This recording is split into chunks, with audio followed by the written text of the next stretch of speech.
मुझे नहीं जाना वापस उस घर में। बहू नहीं नौकरानी समझते हैं वो लोग मुझे। पूरे दिन काम काम और बस काम। कह दूंगी अमन से कि मैं अलग घर में रहना मंजूर है तो आ जाए लेने, नहीं तो मैं नहीं आने वाली वापस।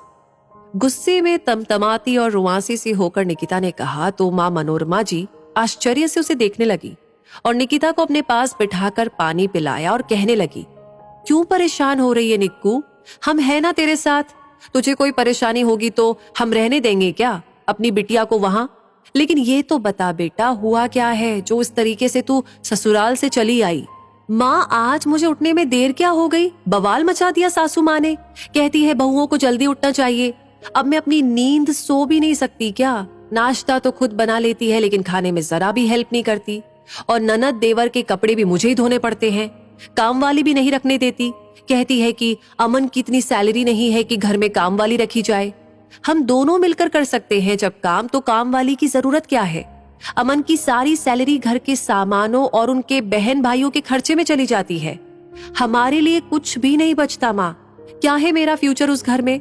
वैसे मुझे अमन से कोई शिकायत नहीं है, लेकिन अगर वो अपने परिवार के साथ रहेंगे तो मैं नहीं रह सकती माँ। मैं नौकरी कर लूंगी और अपनी मर्जी से अपना जीवन जीऊंगी, बस सोच लिया मैंने। निकिता का चेहरा गुस्से से लाल हो रहा था। मनोरमा जी ने चाय बनाई, निकिता को कुछ खिलाया और जब वो शांत हो गई तो कहने लगी, देख निकिता, एक लड़की की शादी सिर्फ पति से नहीं होती, पूरे परिवार से होती है। मैं भी तेरी तरह जब इस घर में आई थी तो तेरे चाचा और बुआ छोटे छोटे मिले थे मुझको। तेरे दादा दादी दोनों का देहांत एक रोड एक्सीडेंट पे हो गया था। बच्चों की तरह लालन पालन किया मैंने उन दोनों का, भाभी नहीं माँ बनकर। और तू जानती है आज भी जान छिड़कते हैं वो लोग। तेरे पापा के साथ कंधे से कंधा मिलाकर इस घर को संभाला। पैसों की कमी लगी तो सिलाई करना शुरू किया, लेकिन साथ नहीं छोड़ा तेरे पापा का।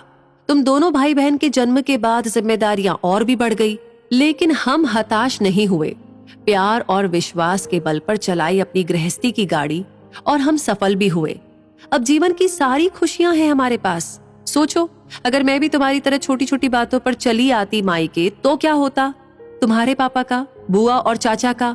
मैं भी कहती अलग रहेंगे तो कौन संभालता इन दोनों को, बिना माँ बाप के बच्चों को? आज जिन बुआ और चाचा से बात किए बिना तुम एक दिन भी नहीं रह पाती हो, क्या करते ये दोनों? मेरे साथ जो परिस्थिति थी आज वही परिस्थिति तुम्हारे साथ है बेटा। और मेरी बेटी इतनी कमजोर नहीं हो सकती जो कि यूं हार मान जाए।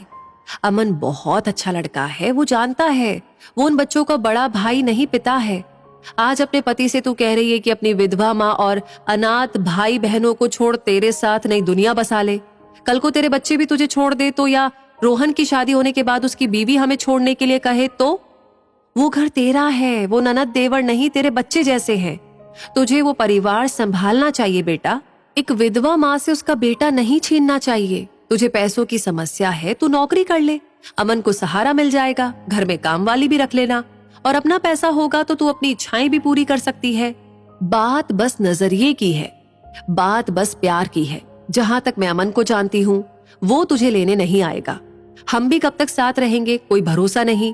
इसलिए अपने घर जा, अपने पति और परिवार को संभाल, खुश रह और ढेर सारी खुशियां बांट। एक अच्छी पत्नी वही होती है जो हर कदम पर अपने पति का साथ देती है। और मैं जानती हूँ मेरी निक्कू जितनी प्यारी बेटी है उतनी प्यारी बहू और पत्नी भी बनेगी।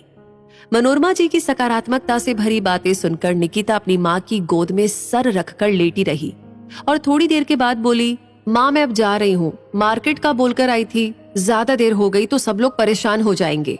मनोरमा जी ने अपनी बेटी को प्यार से विदा किया और जीवन का बहुत बड़ा संदेश देकर एक टूटता रिश्ता बचा लिया। दोस्तों, इस कहानी के बारे में आप क्या सोच रहे हैं? प्लीज कमेंट सेक्शन में हम सबके साथ शेयर करें। लाइक कर दिया है ऑलरेडी तो इस कहानी को बाकी सबको भेजना ना भूले और हमेशा ऐसे वीडियोस आपको मिलते रहे उसके लिए हमारे पेज को फॉलो कीजिए। मिलेंगे जल्दी ही, तब तक के लिए धन्यवाद।